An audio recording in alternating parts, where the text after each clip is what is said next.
Natural disasters, they can strike without warning. Savage reminders of our fragile existence, shattered lives, ravaged property. If you make it through alive, you hope you'll never again face nature's fury. Earthquakes and floods, tornadoes and hurricanes. These catastrophes shake our very foundations. Sometimes they happen in the blink of an eye. Sometimes they're slow, relentless death. National Geographic takes you to Bangladesh, Mexico City, the American Midwest.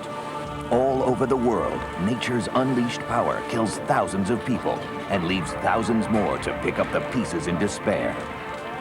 Will fighting these natural-born killers always be a losing battle, or can we learn to survive nature's fury?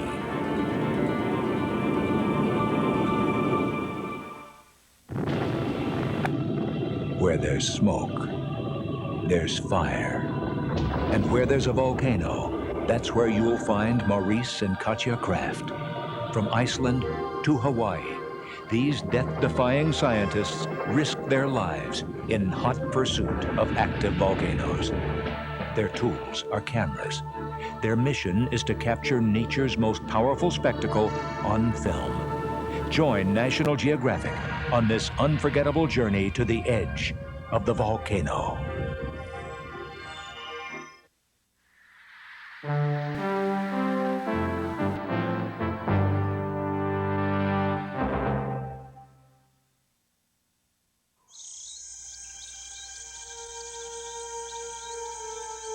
This is the bottom of the ocean, an ocean of air as vast and volatile as any sea.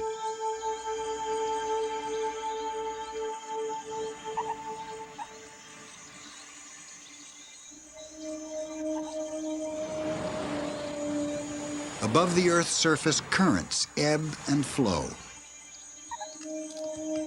Some spiral into whirlwinds.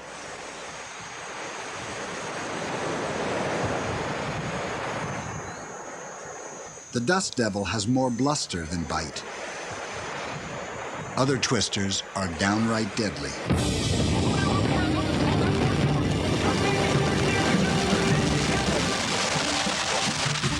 Tornado on the ground on I-44. Cars split. We got numerous people injured.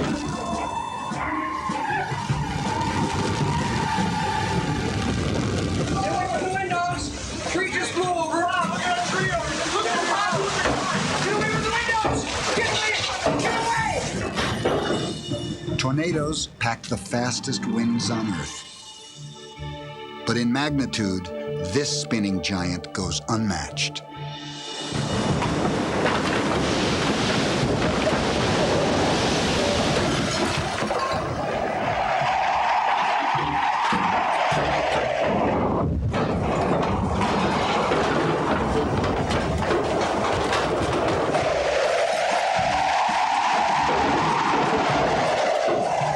Hurricane, typhoon, cyclone, all equally fearsome.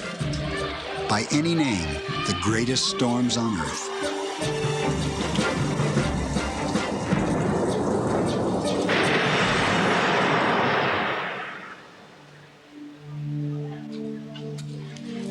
Severe tropical storms afflict every continent except Antarctica. In this century, they have claimed over 500,000 lives. Tornadoes have killed over 10,000 in the United States alone.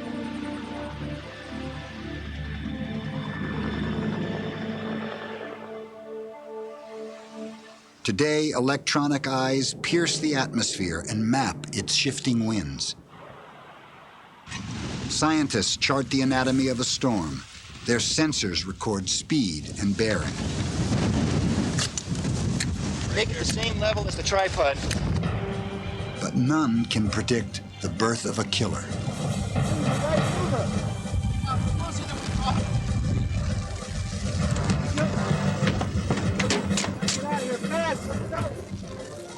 Nothing in our power can stop the fury of nature's whirling winds.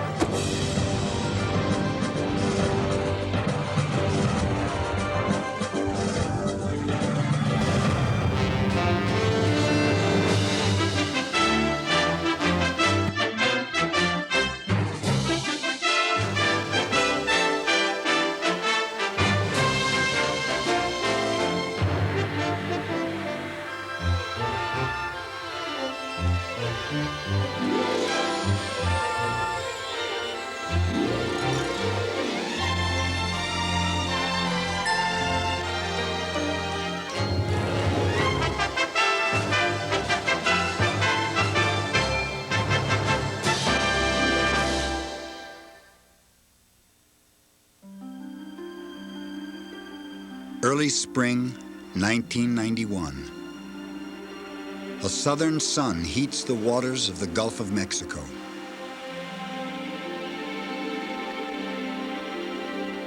Warm, moist air rises and travels northwest over Texas, Louisiana, and on toward the central United States.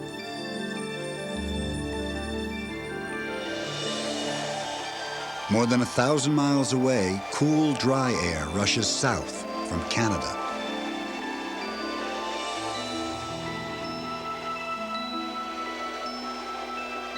Rising over the Rockies, dry upper-level air flows east, then spills onto the Great Plains. These forces collide over Tornado Alley on Friday, April 26, 1991. Fast winds high above the ground over slower winds below make the air roll horizontally like a pencil on a tabletop. The atmosphere is unstable. Thunderstorms erupt across the plains. Here and there, an updraft lifts the horizontal spinning of the air into a vertical position. Now the storm rotates as it feeds on warm, moist air near the ground. The day gives rise to supercells, the most complex and dangerous thunderstorms on Earth. Their underbellies bubble with instability.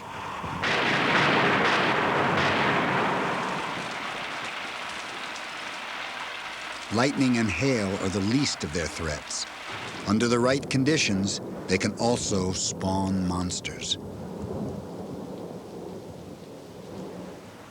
The National Weather Service has tracked the warning signs for a week, predicting severe weather.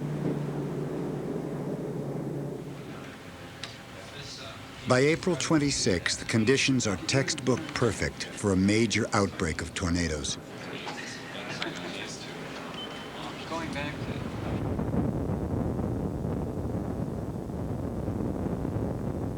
Throughout the afternoon and evening, across the central states, 56 twisters are reported.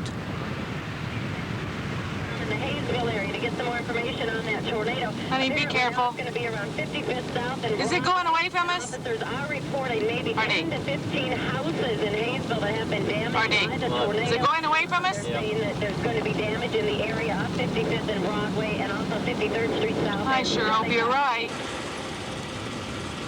Then, at 5:57, a killer touches down in Kansas.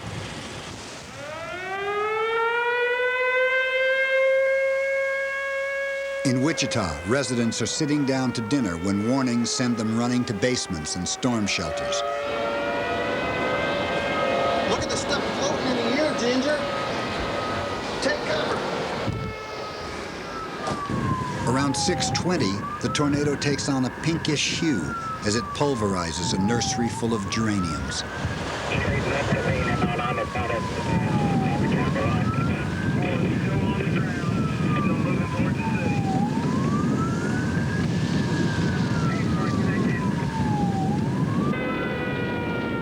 By the time it hits McConnell Air Force Base, the twister is nearly 300 feet wide.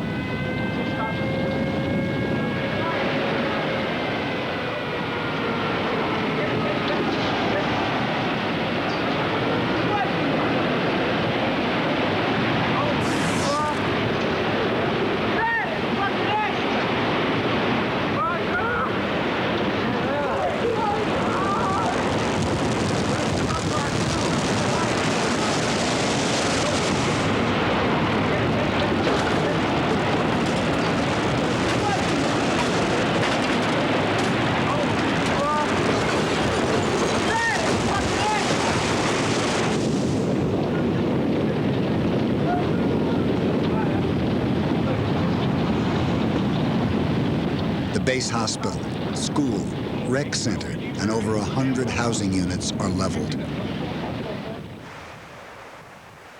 6:29.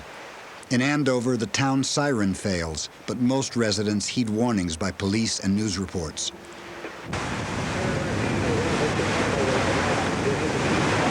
The tornado's funnel has widened to almost 600 feet.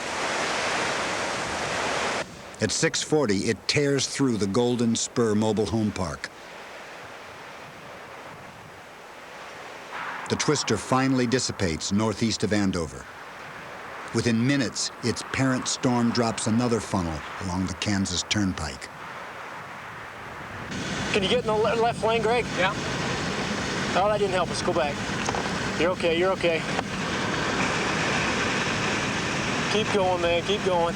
Faster? No. Yeah. Lots faster, lots faster. A local TV crew tries to outrun it. Lots faster, Greg, it's catching us. You gotta go, buddy. Even at 85 miles an hour, they can't get out of its way. Get up under here. They stop at an overpass where a father and his two daughters run for cover.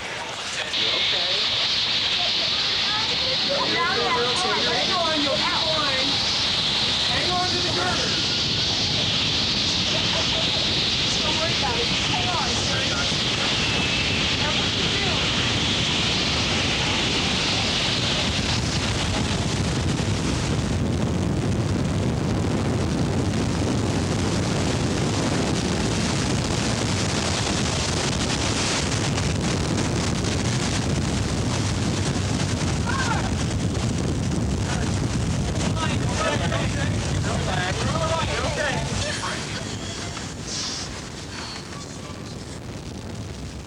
As the twister spins out its final moments, a dread calm takes its place. You need some place to sit down. Along the turnpike, people are pulled from trucks and cars tossed like children's toys. Andover is hardest hit. In what was the Golden Spur Mobile Home Park, 10 bodies are found. Kansas bears a bitter toll. Over 1,700 homes destroyed or damaged, and 20 dead.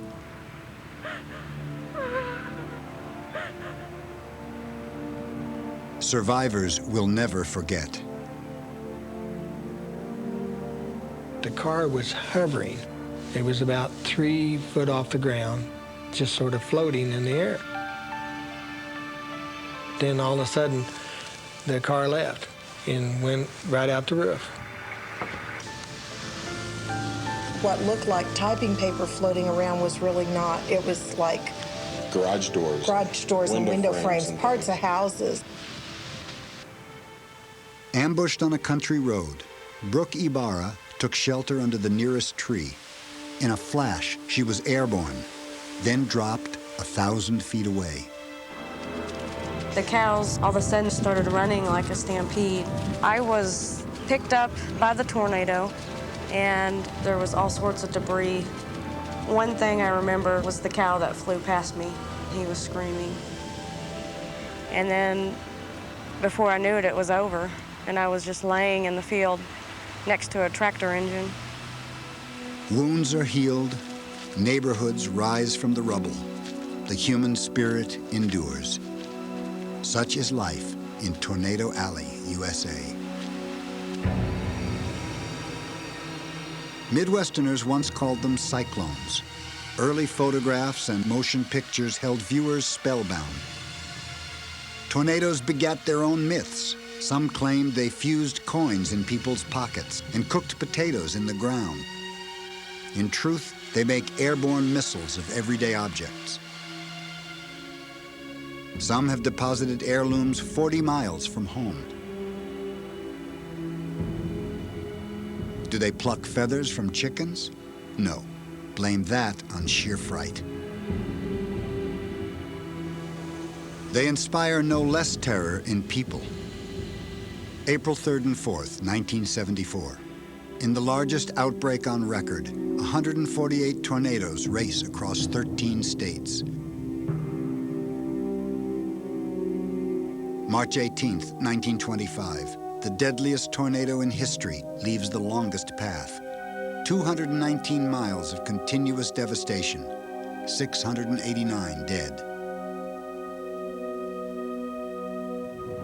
Until the 1950s, accurate tornado wind speeds remain a mystery. Then a frame-by-frame analysis of this footage clocks flying debris at 170 miles an hour.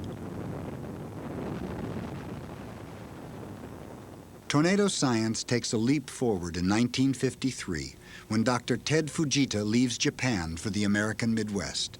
The main reason why we are here is to find out what tornado did. And in case of future tornadoes, what people should do, that's the kind of thing we want to find out. 4 decades of research will earn him the title Mr. Tornado. That, I think, it's a grain elevator up here. At disaster sites, Fujita proves there's much to be learned without braving a twister directly. He likens tornadoes to criminals who leave their fingerprints behind. Ground markings are clues to a twister's inner structure and dynamics.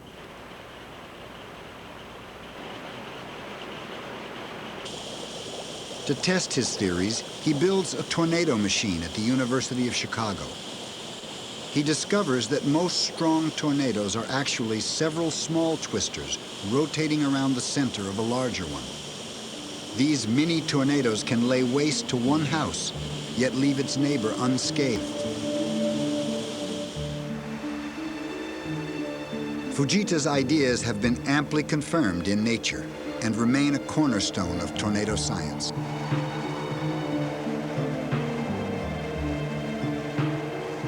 Although they occur around the world, 3 out of 4 tornadoes streak the skies over the United States.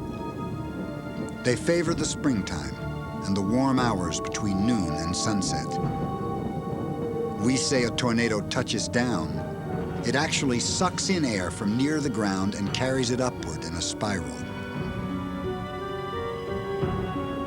Most range from 150 to 1,200 feet in width and travel over land at about 30 miles an hour.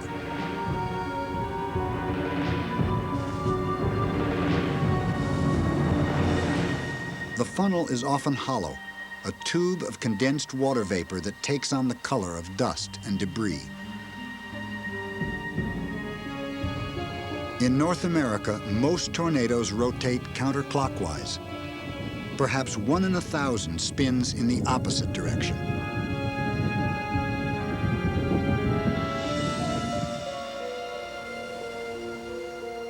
Twisters appear in many guises. They can bring to mind the snapping of a bullwhip or the delicate dance of ghosts.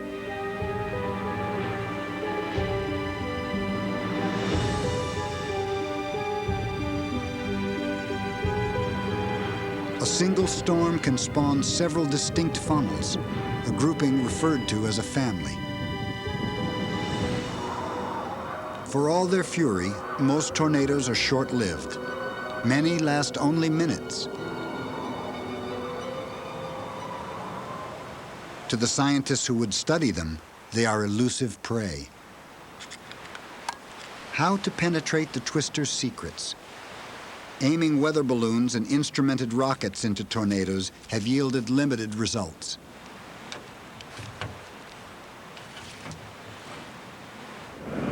See whether we can. All right. 3, 2, 1. Fire. There. Nope. In the 1980s, researchers at the National Severe Storms Lab tested the Totable Tornado Observatory, nicknamed Toto, after Dorothy's dog in The Wizard of Oz. This 400-pound package of sensors was to record what no human can even approach without risking life and limb.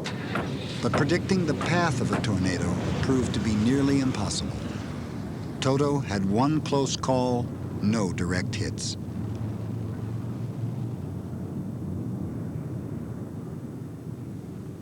For now, the safest way to see inside tornadoes is to probe them from afar with Doppler radar. Like an X-ray of a storm, the system displays wind speed and direction. In 1981, scientists first detected the spiraling signature of a tornado on Doppler radar. Today, the system is used to issue warnings to the public.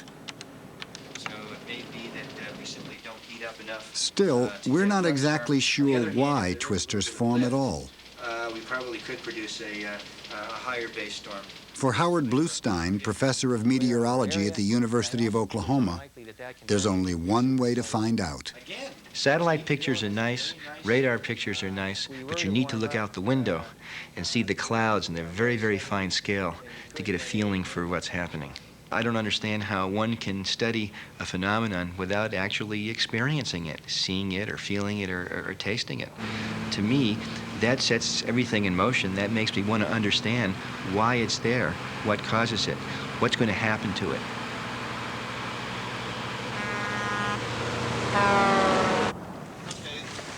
They just issued a tornado warning for right where we are. Should we set up? Every spring, Bluestein exercises two considerable talents: chasing tornadoes and measuring them with the latest technology. Portable Doppler radar is like a meteorological magnifying glass. It allows Bluestein to measure wind speed in very fine detail in specific regions of a tornado. Okay, we better get going quickly. That thing is starting to form a nice funnel. Actually, hold it. Can you turn it on? Oops. Up power. Because it's starting to form a funnel, and it's not that far away. I'm on the left side of that tight circulation. Bluestein's success rate is better than most storm chasers. The funnel cloud is just to our north-northwest. We're packing up the radar. He estimates 1 in 9 expeditions ends with an encounter. Okay, you got it? Yeah. Oh, tell me to take the pictures. Recorder starting.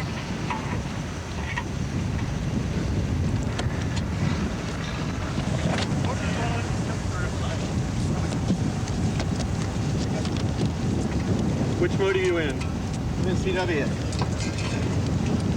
Okay, tornado is crossing the path of the radar. Debris in the air. Strong tornadoes almost always form under the southwest edge of a storm. Bluestein plots his course accordingly and tries to place his team roughly 2 miles from touchdown. Zoomed out. Yeah, just center the whole thing. Zoomed in all the way down. Center it. Oh, what a classic. Should I go to FM? Only if you have a good CW signal. Look at the monitor. Okay, yeah. We're detectives, and we're looking for lots of bits of evidence. And the more pieces of evidence we have, the more likely it will be that we'll be able to solve the puzzle of why tornadoes form and what's their structure. April 26, 1991. Bluestein and his team track the outbreak that will ravage Andover, Kansas. Stopping, tornado. Let's go.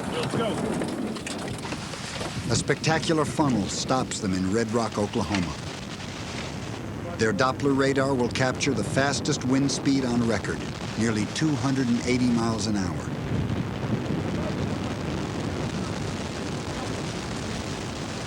In the heat of the chase, even Bluestein can miss a beat. Get out of here fast, let's go! For less frenzied fieldwork, Bluestein turns to these hunting grounds, the Florida Keys.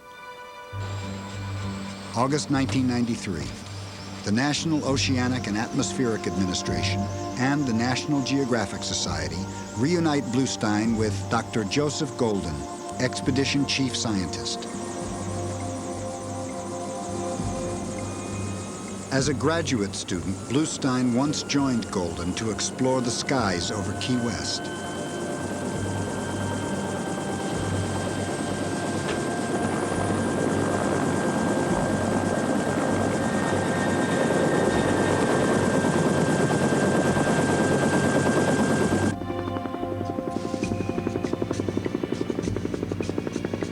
This expedition marshals state-of-the-art scientific and photographic technology. The quarry, a phantom twister that haunts these tranquil waters.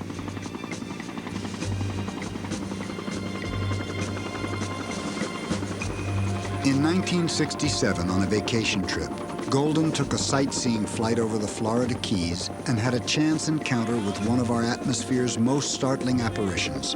Since that time, he has become the world's leading expert on waterspouts. Yeah, make about a 45-degree right turn, and then level out. Our knowledge of these ethereal ribbons was once based largely on mariners' accounts.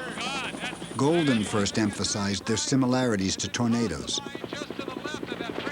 We're making a short left-hand turn here of about 40 degrees just for a minute, then we'll be coming back to about 075. Though usually smaller than a twister over land, they form in gentler weather than most violent tornadoes, allowing close inspection. Smoke flares will help visualize airflow near the sea surface.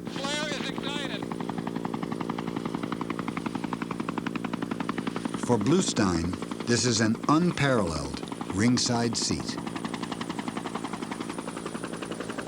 When we're out in the Great Plains looking at tornadoes, we cannot see what's happening right at the ground very clearly, nor can we see what's happening at cloud base extremely clearly. The perspective that we get from the helicopter, in that we can look down at the sea surface and see the effects of rotation at the ground level, and also be at cloud base and practically kiss the condensation funnel. It's right outside the window. Is really spectacular. Ultimately, the ghostly waterspout may reveal the hidden forces that trigger tornadoes. Joe, August climatology works. That was incredible. Other whirling winds demand a more lofty vantage point.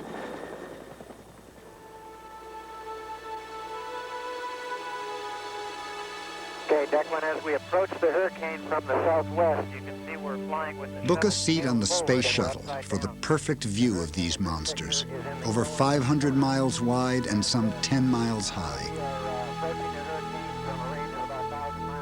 Creatures of the sea, they breed in the warm oceans of the tropics.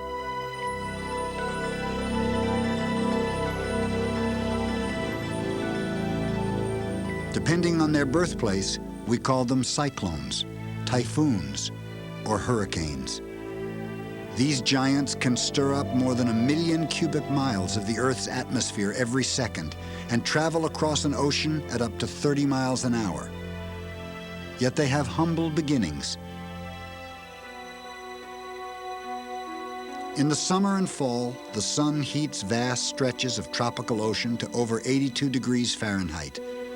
Warm, moist air rises over these hot spots, forming bands of thunderstorms. Upper-level winds push storm systems westward as surface winds spiral into the low pressure beneath the clouds. Occasionally, one such spinning wheel of thunderstorms gathers strength, feeding on moisture and heat. When winds reach 74 miles an hour, a hurricane is born. The storm's architecture is highly organized. Rain bands up to 300 miles long converge in the most violent sector, the eye wall. Here, winds of up to 200 miles an hour spiral upward. Within the eye, downdrafts of dry air create an eerie calm.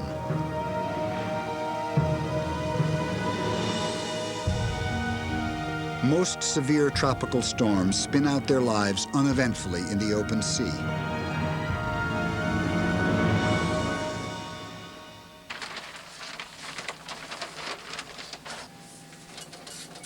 When one threatens to come ashore, the world's eyes are trained upon it, including those of Jim Leonard. A professional storm chaser, Jim checks forecasts religiously. He prowls the globe for weather that most people would simply flee. Among chasers, Jim has few peers. Some say he has videotaped more severe storms than anyone on Earth. He has no formal training, no college degree in meteorology, just a lifelong passion. 15F, you're all set. Thank you. You're welcome. When I was 10 years old, I had my first real hurricane experience with Hurricane Donna. We got probably winds of 80, 90 miles an hour. It was quite an exhilarating experience at that point. People think I'm crazy, but that's their own opinion. It's not going to change. I've always been crazy about storms, and I always will be. The best of them all probably was Hurricane Hugo. Went down to Puerto Rico and got a direct hit.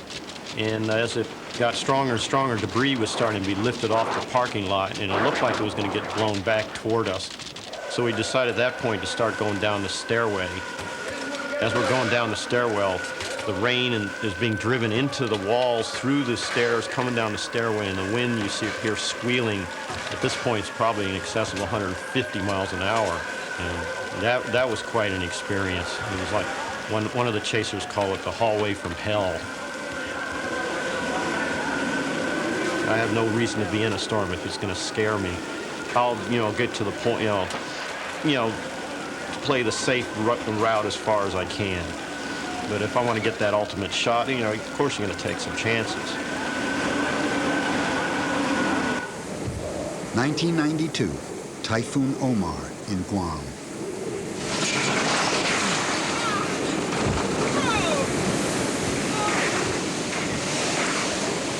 Is this a piece of wind or is it a piece of wind? Yeah, really.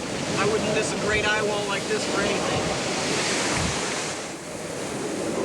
Jim and a fellow tracker have a close call as Omar's eye wall comes ashore. Now the storm's placid eye engulfs them. It seems over, it really does, but it's not. We're going to get eerie. blitzed again. I know. I can't believe that we're going to get blitzed again. It just seems impossible. That was flabbergasting. The unsettling lull does not last. Here, the trailing edge of the eye wall rushes in, with winds blowing in the opposite direction.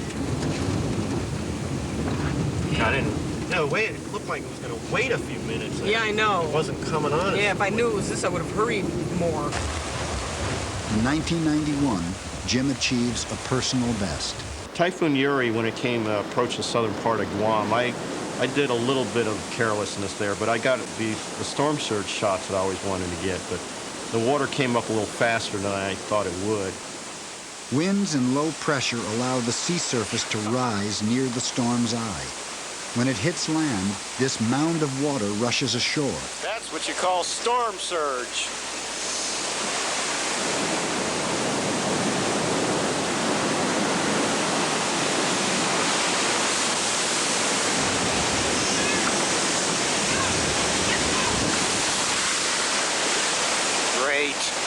We're in.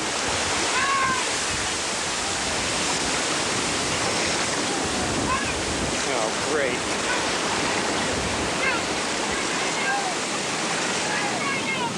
When the surge is waist deep, Jim retreats. He, more than most, knows that a hurricane's most deadly weapon is not wind, but water.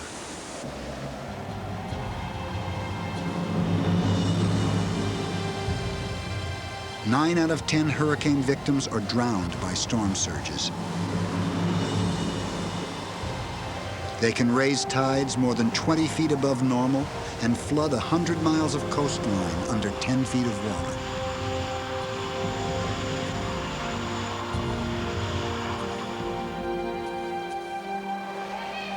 %15% of the world's population live at risk from severe tropical storms.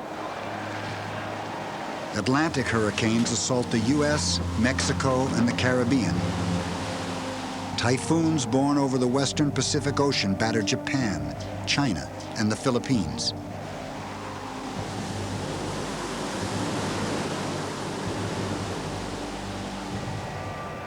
Most deadly are the cyclones that strike Bangladesh.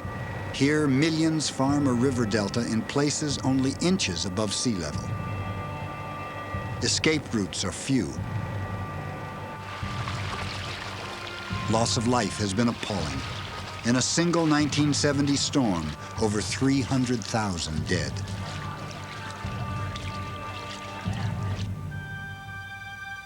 Of all the atmosphere's threats, these giants should hardly catch us off guard. Weather satellites track them from birth. But no technology can predict exactly where one will go. To penetrate the hurricane's secrets, researchers ride a flying laboratory into the eye of the storm.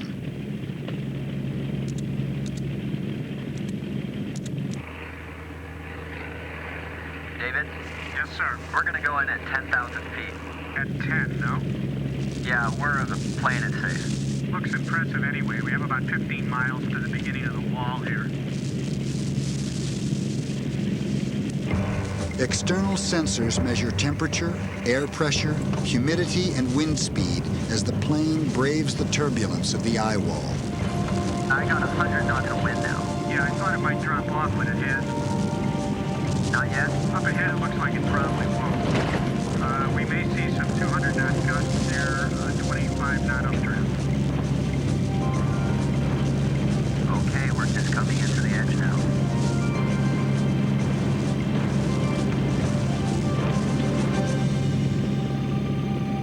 An oasis of calm, over 9 miles tall. The eye is virtually clear from sea to sky.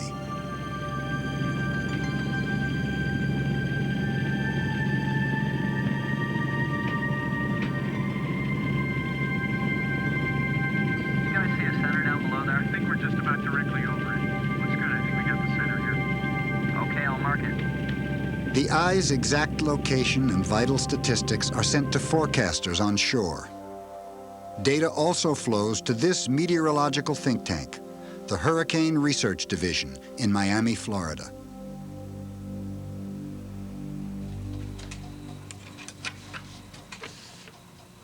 What global ingredients determine how many hurricanes are born each year and what paths they follow? Stanley Goldenberg, research meteorologist, says clues range from the El Niño phenomenon to rainfall in Africa. No, it's a little bit different scale, but it's still... He crafts computer models based on the premise that an organized piece of weather like a hurricane can be defined in mathematical terms. The atmosphere is an orderly universe. There's physical rules, physical laws that govern these things. It's just a matter of having the right data, looking at it with the right tools and the right analyses. I mean, the real art is pulling the information out of the data. Goldenberg helped refine one of the models the National Hurricane Center uses to issue forecasts. But he had never experienced a hurricane on the ground until 1992.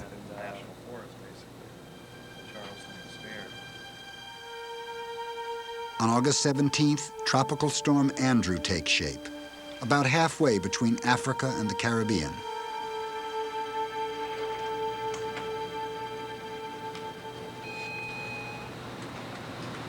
During the following days, the storm slowly intensifies. Then high-level winds begin to tear Andrew apart, slowing its momentum. Well, it's the slowest. It's the slowest one. Yeah. But so say 3 days puts it here. Yeah. So by 4 days. 4 days. Saturday, Sunday, Monday. To Goldenberg and most other meteorologists, Andrew has only the slimmest chance of ever becoming a hurricane. So we'll see. Winds are now near 100. Friday, August 21st. As high-level winds die down, Andrew begins to reorganize and quickly gathers strength. Computer models show Andrew might head towards southern Florida, but Goldenberg and his colleagues dismiss any immediate threat. Stan leaves work early to prepare for an important weekend. His wife, Barbara, is due to deliver their 4th child on Sunday. 750 miles from Miami, Andrew's winds exceed 74 miles an hour on Saturday, August 22nd. Hurricane warnings in effect for Dade and Broward counties, and a hurricane watch is in effect for Collier County. The first hurricane of the Atlantic season is born. By noon on Sunday, massive evacuations are ordered along the Florida coast. Sunday afternoon, right on schedule, Barbara has been in labor since around 6 a.m. Well, here we have from the hurricane to the other action in this room, which is Barbara going through Early stages of labor, over 4 centimeters contracted, going through labor pains. In the birthing suite, Stan videotapes the proceedings with all the fervor of an expectant father. Our nurse here. Still, the meteorologist in him can't help but be distracted. And we still have, waiting for the hurricane, beautiful skies, calm. You never know what was going to happen here in the next 12 to 14 hours or so. Late in the day, Andrew's winds accelerate to 150 miles an hour. Traveling nearly due west, it descends upon the Bahamas. Around 6 p.m., it strikes Eleuthera Island, packing a storm surge 23 feet high, taking 4 lives.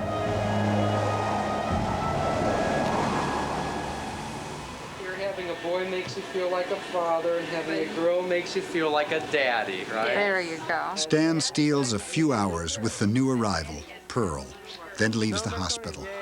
He'll ride out the storm at home. Hurricane to hit Miami. In Miami, violent skies herald Andrew's approach.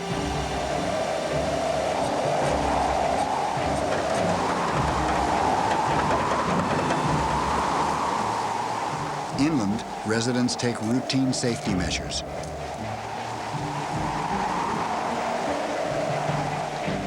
Seven miles from shore, Stan and his boys are joined by his sister-in-law and family.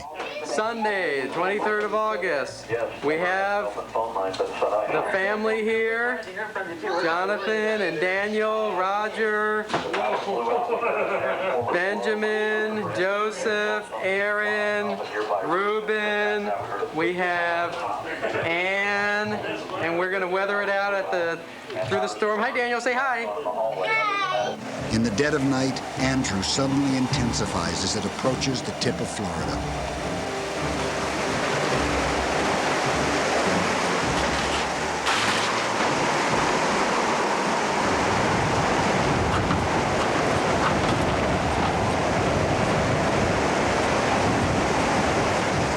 August 24th, around 4:30 a.m., Andrew comes ashore.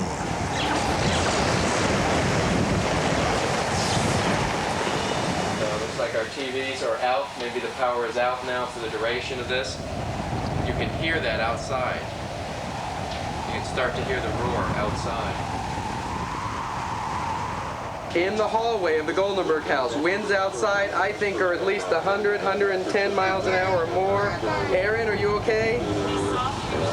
And there's the cat, and here's everybody here just waiting out in the hall because we lost the plywood on the front window, but we are praying God will cover that, and we're just sitting back here resting in the Lord. In the hallway, we can feel our ears constantly pop from the pressure drops. Yes, Jonathan? Lord, we just thank you. We ask your protection.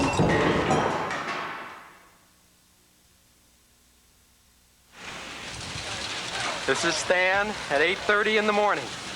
We have been through a night. This is our street. Trees down everywhere. The big tree, this was a huge tree in front of me, just one window broken on that car. Trees down everywhere. These are our sweet, precious neighbors. These shutters survived the storm. Every window covered with this type of shutter survived. But our house, which had wood shutters, the roof lifted off, and as you can see, we have no house. This wall fell on us, containing the refrigerator, the stove. This is the wall. Fell on top of us. Stove down there, cabinets, all fell on top of us. And that small space you're looking at, the mattress and everything, that's where we were pinned and protected during the worst part of the storm. Benjamin and Joseph. Incredibly, 3 adults, 6 children, and a kitten emerge unharmed from the wreckage that was Stan's home. The scope of the disaster has not yet dawned on Miami. At the hospital, Barbara rests assured that her family is safe. We can perhaps get the first look at what's going on up in the air from Sky 4. The hospital had an emergency generator, so we still had power. And we saw all of the first footage of this destruction and storm, and we were in shock. The first areas they went through, they were kind of relieved, saying, oh, and just making interesting comments about how this car is thrown here and there. But they became much more sober as they went farther south. This is incredible. It has just flattened this area. It did not look possible that anybody could be alive. And that was just a mile or two from my house. And at that point, I really felt despair. 1, 2, 3, 4, 5, 6, 7, 8, and there must have been about, let's say, counting and trying to estimate at least 300 to 400 mobile homes here. The rest are just completely gone. In the morning, my wife finally got through to somebody there just to find out I was okay. Somehow we both had a peace that each of us was okay. But I still remember the first time I got through to her on the phone. You know, I just wept. I mean, it wasn't just the excitement of getting through to her, it was me pouring out the emotions of what I had been through. I mean, we'd been through an incredible experience. Andrew's storm surge wreaked havoc along the Florida coast, but its winds devastated an area larger than the city of Chicago. Some 135,000 dwellings damaged or destroyed.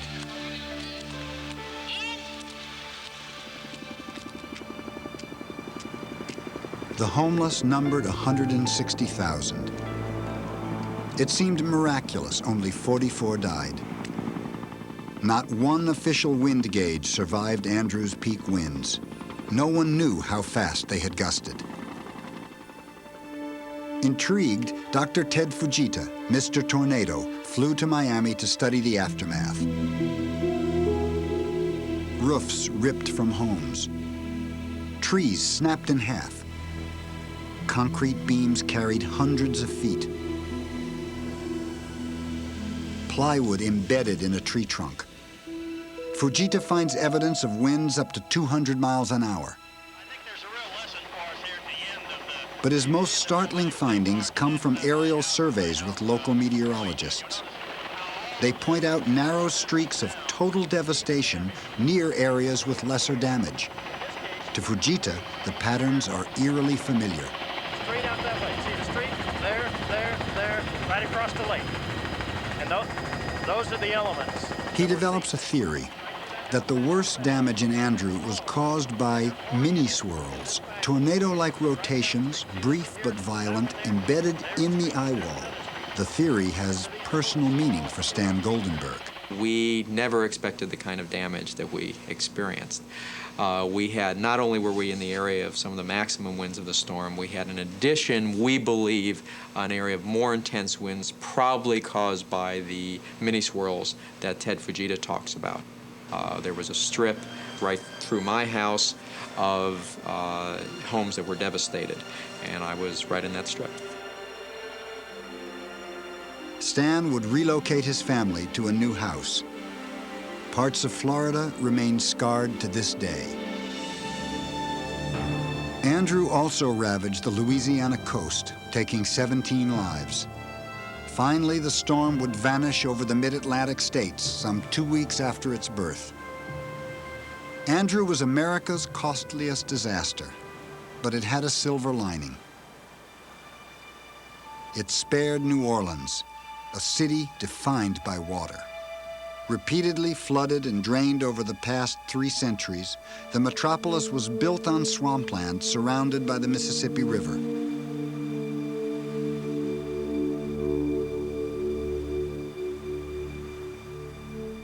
Shaped like a bowl, the city's terrain rises near its edges and dips in its midsection to below sea level. Lake Pontchartrain crowns its northern shore. Over 100 miles of levees and floodwalls up to 20 feet above sea level keep river and lake at bay. Massive floodgates fill the gaps. New Orleans has one of the best drainage systems in the world, powered by 21 colossal pumps. The city has known hurricanes in this century, but not a direct hit from a storm like Andrew. and not with up to 1 million people to evacuate over narrow bridges and causeways.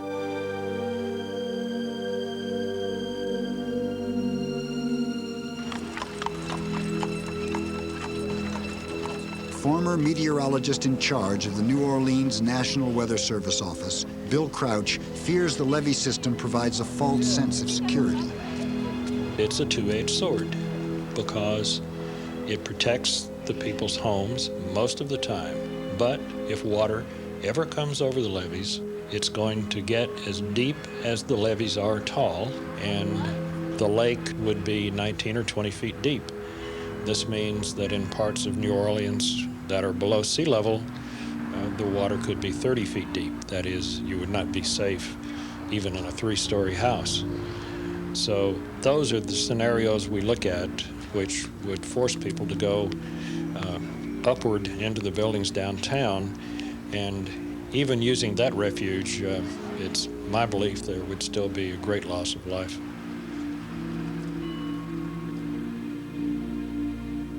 One day, 5, perhaps 50 years from now, a hurricane like Andrew might descend on New Orleans.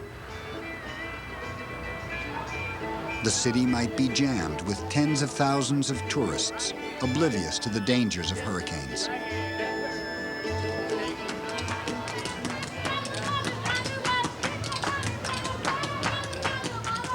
Evacuation would be ordered, and many would heed the call.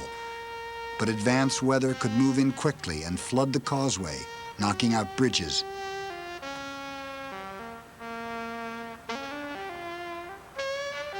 A hurricane approaching from the southeast could fill Lake Pontchartrain with its storm surge. Water would rush over hurricane protection levees. Pumping stations would be overwhelmed.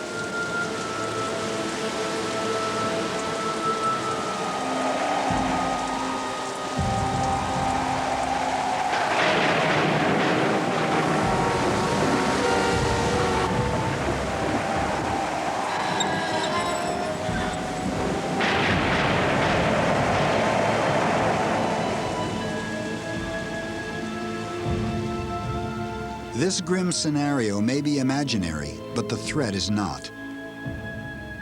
100,000 might be stranded in the heart of the city.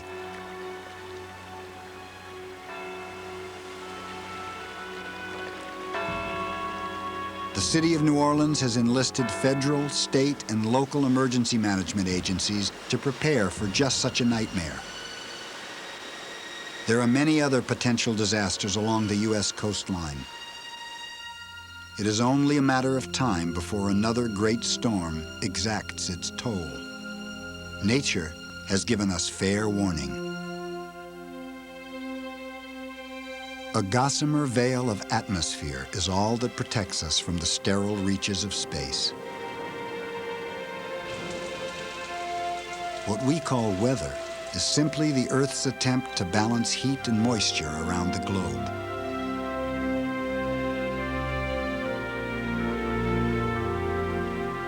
Swirling winds may spawn tornadoes and hurricanes, but they can also breed whimsy.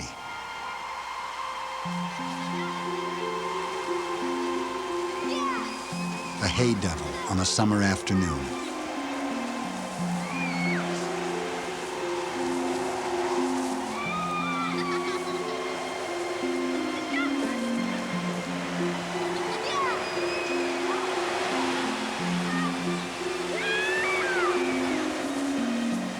Our home is a planet perpetually in the making, forever new. The same awesome powers that sustain life can also wreak destruction. It is up to us to be prepared. There lies the challenge and the delight of living on this dynamic Earth.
We hope you have enjoyed this presentation from the National Geographic Video Library.